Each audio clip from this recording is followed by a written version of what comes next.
Welcome back. This is the second part of a two-part series about Mexico border crossings. In our first episode, Mexico Border Crossings Part 1, we talked about the southbound crossings into Mexico and explained Incoterms.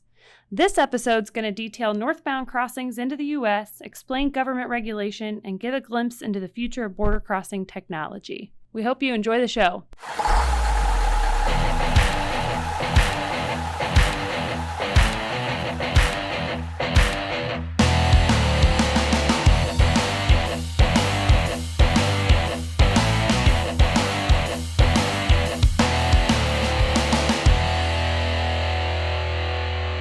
That kind of covers the going into Mexico. Coming out of Mexico is the process basically the same, or will be the same, or is it there's more data entry or more steps you have to take? The process for getting goods out of Mexico into the U.S. It's a bit more straightforward than the import process getting goods into Mexico. Why? Because that aforementioned physical revision or inspection of the goods as they arrive into the border city going into Mexico doesn't necessarily take place.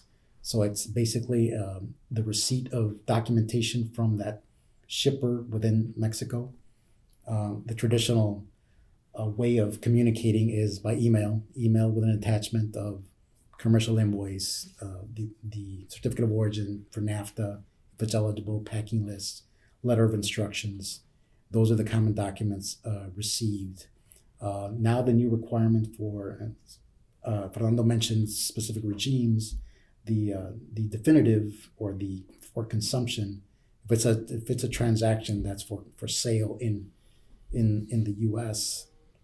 or from Mexico selling it outright, it's not a return for a temporary process. Requires the XML version of fiscal requirement within Mexico, right, for definitivos. So there's more electronic data exchange that's now involved. So there's a validation that has to happen for that XML version of that commercial invoice that happens prior to acceptance and preparation of that export pedimento, COBE, in Mexico.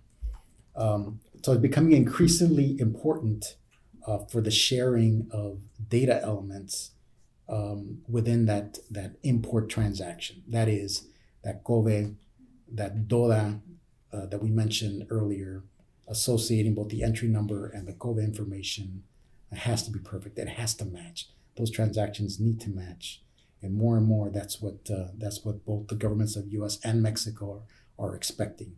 The sharing of data, the communication, making sure tariff classifications match across both countries, to eliminate risk in this case, and also to protect sensitive industries like the steel industry, like the textile industry. They're increasingly important. Now with the onset of China and it being such a huge player in both imports and exports within the U.S., that's become even more important now that we identify correct countries of origin on our paperwork, and that the supplier is actually declaring the correct country of origin, because it's very easy to transship goods from China into Mexico and then back into the U.S. That could be done to avoid or abate any potential duty into the U.S. So both U.S. Customs and Mexican Customs are very vigilant in terms of what's being declared on those import entries and the export pedimentos to make sure that the country of origin, and that in fact it wasn't a transshipment, that there was further processing in Mexico for those goods. We're also getting, in the case of the imports, there is now the new the MCA agreement, the Mexico, Canada, America agreement that's going to happen. Is going to be implemented in 2020. So we're still waiting on those rules of origin to be published this year in 2019. So we as customs brokers start educating ourselves on the new rules of origin certification process to now prepare, in lieu of NAFTA, start applying MCA privileges and preferential duty treatment for those goods. As you know, the new program is going to require more content for the partner countries, Mexico, Canada, and the U.S. It used to be 60% content for for region value content, it's going to be increased to about 80%. The automotive sector has been reinvented now that there's a lot of protectionism within the region countries, Canada, US, and Mexico. We want to make sure that those goods come from the region. And with the New Deal, heavily favoring US content in that case. So we're excited about what's gonna happen this year. We're anxious about the changes for 2020 in terms of applying these MCA privileges for duty treatment. So we'll wait and see. But it should be favorable for the U.S. consumer. So I don't know, Jeff, you also touched the point about processing times. I think that we skipped that part. Yes. Okay. Just going back, and I will use both examples, southbound and northbound. Regularly, if we have every single document in advance, and if we had those meetings in advance, like I was mentioning, that it will be quite important for all the expert community to listen to this advice before even attempting to go into Mexico. Get to your logistics company, get in touch with them, and prior to the launch of your import project, make sure that you have the proper advice pertaining to the documents that are needed and their requirements. So if you do your homework in advance, and if you are able to even connect electronically with the broker, there will be no more data entry, and of course the integrity of the data will be there, will be kept, which is quite crucial, like Jorge was saying. So if that's the case, your shipment coming from the U.S. into Mexico, if it's a regular shipment, not an inbound, you can have it ready. Some of the times we have had the shipments being processed within a couple of hours. I mean, there is no need, to do intensive, based on the trust that you have on these suppliers being able to give you good data, and that they are supplying the products that they mentioned in that particular commercial invoices. So you can go from 2 hours all the way to 24 to 48 or even to 72 hours, depending on the data, and depending on the in this case, if you are complying with every single other governmental agency's requirements. So before even sending your products to the border, make sure that you are in compliance with all those requirements, and then you can reap those benefits of only having like maybe 2 to 4 to 6 hours of clearance instead of the 48 to 72 or even worse. Coming back from Mexico, customs, and we have times, processing times for us, if we have electronic data being submitted to us, we can have pedimentos done within a couple of minutes, entries done within minutes after the shipment has been released. So documents, if we do our homework and if we set it up electronically, and we try to get away from those emails, let's get real. There's a lot of hackers outside, and you don't want your vital data, like commercial invoices, being shared by a chain of different people who doesn't have anything to do with your commercial invoice. So we stress the importance of getting in touch with your brokers and making sure that the data is not shared via email, but rather having IP addresses, having some type of connections. If you have SAP systems, whatever system you have, try to connect directly with your brokers. Try not to share or use public networks to share that information, because that could be hacked, and you can be in lots of trouble if you're somebody from other companies might as well see those prices that you are sharing with these other companies. So basically, do your homework, try to have everything ready. If send documents in advance. A trailer will take up to 36, maybe 48 hours, depending if it's a double team driver coming from Detroit all the way to Laredo.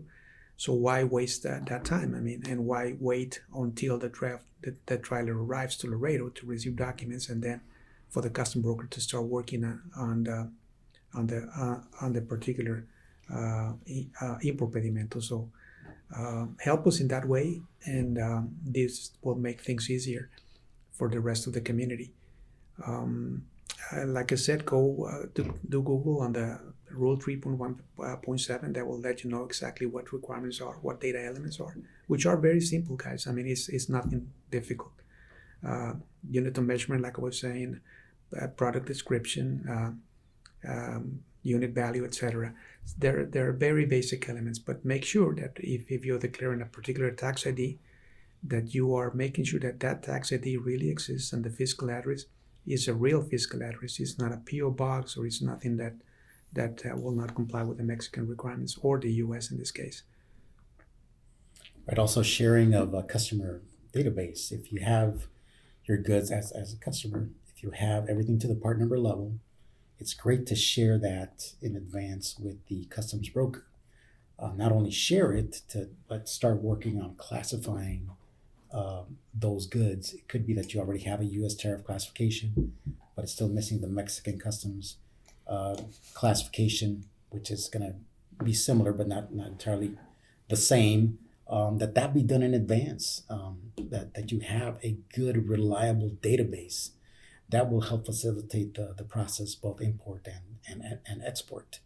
That way, the only thing that happens is once that trailer arrives and those goods are checked, they make sure that part number is what it is, and it's a more cursory inspection versus a detailed inspection in terms of, okay, what is it, and how am I supposed to classify this? That would help go a long way. So any sort of advanced shipment notification that you can provide, whether electronic, communication, database, that's important. That'll help facilitate these processing times and remove this mystique of it being a black hole at the border. We want these goods to flow across the border. I mean, we know that there's a lot of concrete here in Laredo, but we do want these shipments to move and to alleviate the congestion. And processing times and wait times is the sharing of data in advance, customer part number database, and advanced communication of commercial invoices, of certificates of origin, so that we don't have to wait, open up a trailer. What is it? Okay, let me go request these documents.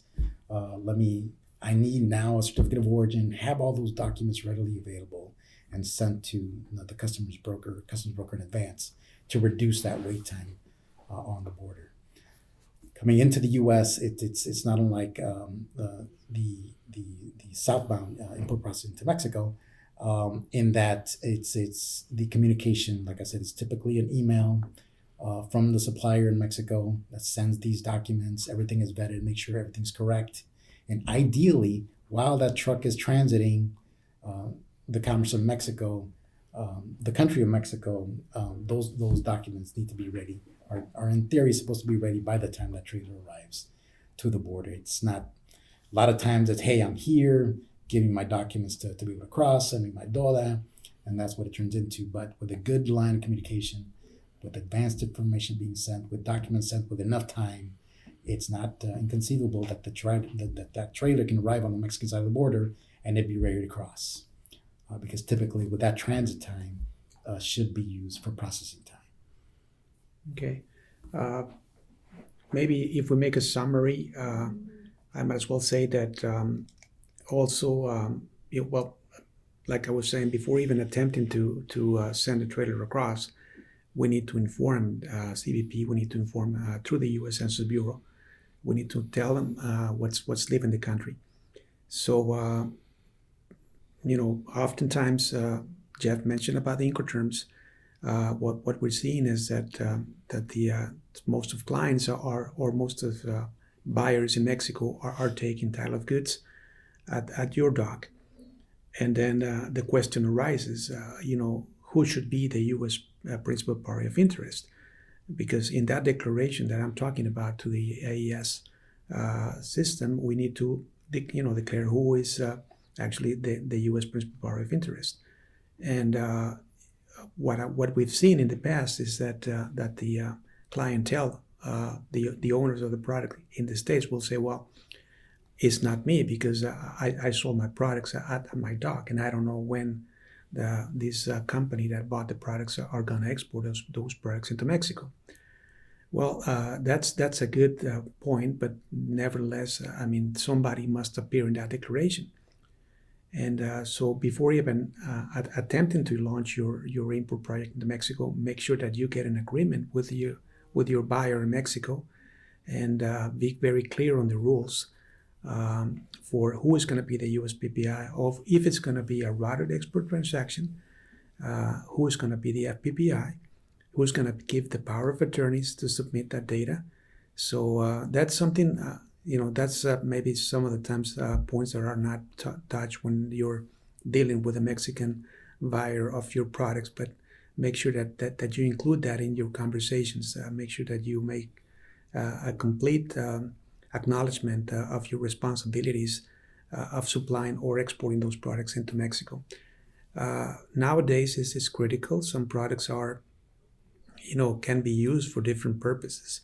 So let's say that your product is, a certain content, or has a certain content, or can be used for weapons in some other country. So that product will be subjected to the U.S. Commerce Department permit, stating that you have to go to the U.S. Commerce Department and get a permit to export this product out of the U.S. And they have to know who is buying the product and what is the purpose for that. So I don't want to get this very complicated, but it's crucial, because if by any chance your product can be used for some other reason or for some other purpose, and you don't know that, and you don't investigate that, and the product is being exported, a lot of people can get into a lot of trouble. Right, and the point is really that that even though you might be selling product, if you're in the U.S. selling product into Mexico, you might say, well, that customer in Mexico arranged for the transportation, that he's paying for the freight to get it all the way down into Mexico. So really, as soon as he picks it up from my dock, I'm done with my responsibility. Well, that's not true. The U.S. PPI will be the U.S. PPI, and that's the seller in the U.S. And so just keep in mind that somebody's filing, or somebody needs to file, that AES EEI transaction that I talked about, the aforementioned information, and with that ITN number that needs to be integrated in that DODA. That's supposed to be reported and match that information on the import pedimento.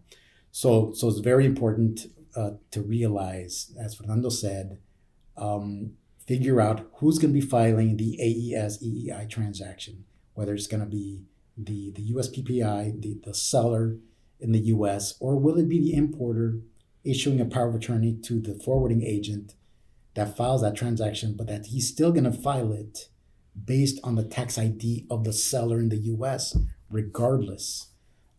It's still the seller's responsibility. They are the exporter. Regardless if he says, well, I didn't export, it was picked up here, it's still destined to Mexico. And a good point that Fernando made is this dual use.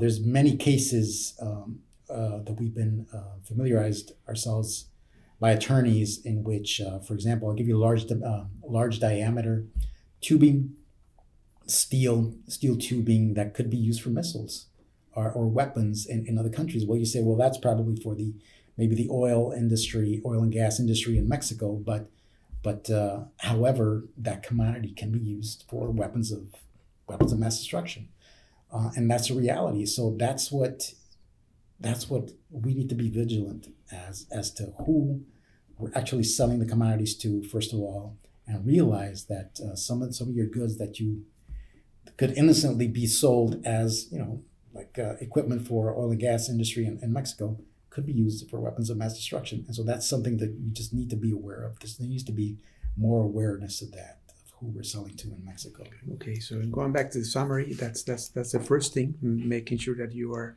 in totally understand of what Jorge just mentioned and acknowledge that. Secondly, we talk about the data integrity, quite important. Go to Rule 3.1.7 and make sure that you comply with every single data element that's required from Mexican governments. The third thing that Jorge mentioned also is sharing of data, creating a database. So the best scenario will be for us to count with proper HTSs before even attempting to go to the border.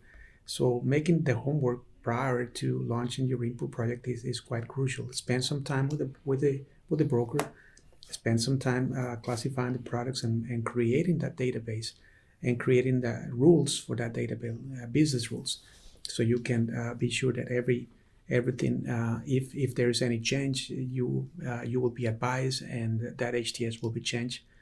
If you change also the country of origin, I mean, there are rules for that as well. So the third thing will be if you qualify for some preferential duty agreements like the NAFTA, which is still in effect, and the MCA, which Jorge talked about. Okay, make sure to supply to us those documents in advance so we can make sure that we apply those benefits to you or to the company who's buying the products. And just to let you know that in the future, and we're talking about maybe the next 3 to 4 months, major change in Mexican customs, major change, which I haven't seen in 25 years being at the border. So this new PITA program that we talked about, be aware that is going to be launched. That is going to be, not a major step back, but then the launch of the product of the program is going to take the necessity of having a physical count of the drivers and making sure that the driver is going to take that load across. So that's going to be a little obstacle for the companies, because as we all know, drivers are going back and forth through the border, and you can always, the only thing you can do is guess who's going to be next. Exactly. So you can have that name being given to the custom broker, so he can use that name for the particular declaration, and that name will be the final key, Juan Carlos, the final key to open the gate at the border. Right. So it has to be locked in. It's very common that driver may be stuck either crossing northbound or southbound. You had assigned them to your load already, but you know what? I need to change drivers. Well, guess what? That needs to be communicated now to the Mexican customs broker. Say, originally I had this guy, now it's going to be this guy. Make sure that you make the change so that when he shows up with his badge at the booth and he scans that badge, it's the pedimento de COVE information, relación de documentos, and entry number and or ITN number are all linked to that driver's badge. And so that's going to be critical. So the carrier is going to play an even more important role in that process. And the mechanism of communicating, don't take it for granted that you sent an email and that they acknowledged, but you need to get some degree of certainty that was acknowledged and that change did in fact take place, because now it's all going to be electronic. It's all going to be barcode readers, and it's going to be even more important that you get that we be precise on these transactions. With all these new electric changes and stuff like that, how important is it to become a member of security programs like CTPAT and AEO and PIP and so on and so forth? Okay, that's quite important. In Mexico, the AEO program was introduced like 2 years ago, and I was telling Jeff that that program goes well up and beyond any requirement that we have seen in the Mexican country, and I can only say that I applaud that initiative, and it makes us, for example, as Mexican custom broker, we have to be our fiscal health has to be impeccable.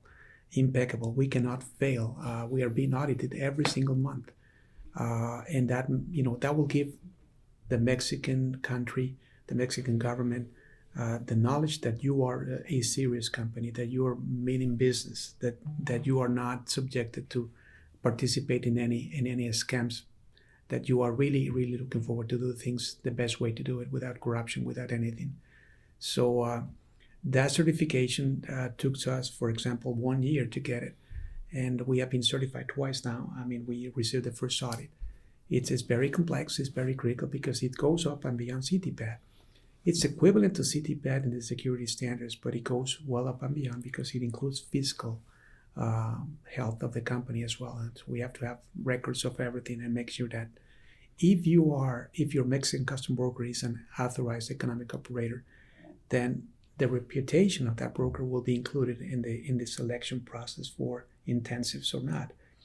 So if you don't have CTPAT coming from Mexico into the U.S., if you don't have AEO going down into Mexico southbound, your selectivity for being inspected goes grows tremendously, grows exponentially, because that means that particular broker is not eager to participate in something that will take away any potential fraud from the system. So we encourage our friends of the community to, if you are not CTPAT, that's quite basic. You need to go towards that direction, and you must ask that your Mexican customs broker is an AEO authorized, Mexican agent in the Mexican country. That will, let you know that you are working with a company which is devoted to do things right. Right. And the same thing, selection process. I mean, we're customs brokers, both U.S. and Mexican customs broker. There's a whole lot of entities out there. We recommend that the customer base perform its due diligence and find out and ask these questions in advance of that service provider. It's not just, based on a recommendation or word of mouth or scale or size of a customs broker anymore. You need to ask those questions. Are you CTPAT certified? As a U.S. customs broker, we need to be certified under CTPAT. We need to be verified. We need to be vetted as a provider. But now the Mexican customs broker needs to be an automatic economic AEO authorized economic operator. So ask those questions of your service provider when you're making that selection. Do you have security standards? It's critical. It's absolutely critical. Look, it's not mandatory that this happen. However, once something goes wrong with a shipment, believe me, the fact that you're CTPAT certified, that these partners that you selected in your supply chain, CTPAT and AEO's authorized partners, that will go a long way in your case to defend your case, particularly if you had nothing to do with that wrongful transaction. So it helps out. It makes things easier for both U.S. Customs and Mexican Customs. We highly recommend it. If the alerts now, security alerts are increased, it's only going to be those CTPAT partners that are allowed to bring in goods from foreign countries. I mean, we've seen that with orange alerts and God forbid a red alert, that whatever happened, but it's only going to be those partners that are CTPAT certified. They, along with the selection of customs brokers that are CTPAT and AEO authorized, they're going to be allowed to cross. Everybody else will not be able to cross. So it's extremely crucial. Same thing for first in line privileges. Going through x-rays at U.S. Customs, it's those CTPAT partners that show up first, and it's those CTPAT fast drivers that are given preference. I mean, we go to the compound all the time, and we see these trucks go to front of line. Well, those front of line companies are those CTPAT importers and exporters. They're the fast drivers that got first in line privileges for getting through the customs facilities. So it's extremely important. Also, maybe I must as well add that the community here goes with the ISO 9001-2008 standards. Some companies, we moved to the ISO 9001-2015, which is more aligned to OEA and CTPAT requirements. So that's a question that you might as well ask also. Is your company ISO certified as well? Mm-hmm. And what level of certification does your company has? In our case, we've also moved to the Six Sigma. We have 14 yellow belts, and we have 4 green belts and a black belt in our company.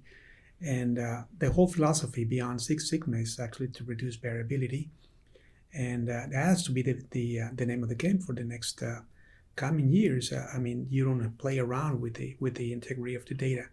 And you are, your worst enemy is basically variability. You want to find out what are the sources of variability and try to reduce and eliminate those, because those are the things that could cause. In an electronic environment, those will be the things that will deter for your shipments to cross. And we're moving fast towards that. Mexico is really moving fast towards having everything electronic. So make sure that you also ask those questions, ISOs and maybe Six Sigma approach in the way they're making business. Right. So technology is crucial for selection of a customs broker. How automated, how systematic is their process?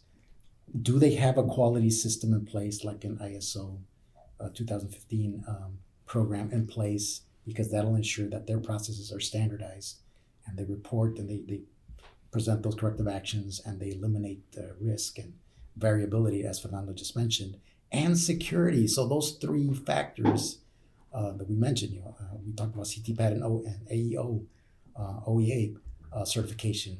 Those three things should be on the checklist for every potential relationship between an exporter and importer and a customs broker. We feel strongly about that process. We're very proud to say that we count on both security technology and the quality system, but that should be the criteria that's used in selection. It's no longer, well, they're a huge company, huge customs broker. They've got 400,000 employees.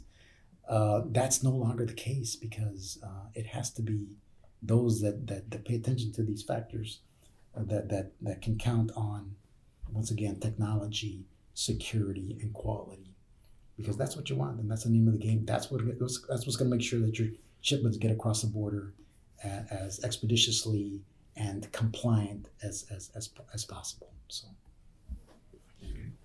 Great.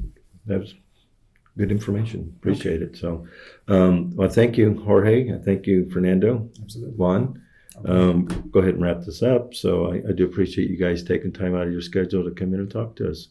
So thank you very much. My pleasure, Jeff. Our pleasure. Thank you Anytime. very much. Thank you for listening to the Wheels in Motion podcast. If you have any questions or requests for an upcoming episode, please email us at marketing@carter-express.com. Special thanks to Carter Express and Carter Logistics. Music for this podcast was composed by Phil Larson. Check him out at phillarson.net.